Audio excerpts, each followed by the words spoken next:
Hey everyone, welcome back to another YouTube video, and in this video I'll be showing you guys how to reset secure access pin for Wells Fargo mobile. Forgot your secure access pin? Reset it in the app without visiting a branch.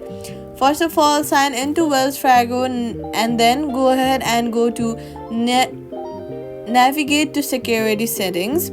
Select change or reset secure access pin, maybe under the sign on preferences.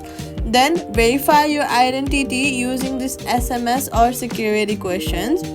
Enter and confirm a new pin.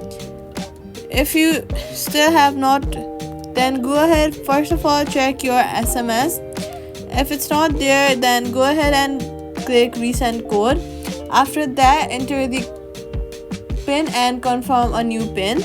Make sure the new pin that you are entering is a unique one so people do not have access to your data. And then save and re-log in with the new pin. Bonus step, choose a pin you want to use across other banking apps for safely. And that's it. Subscribe for more quick fixes.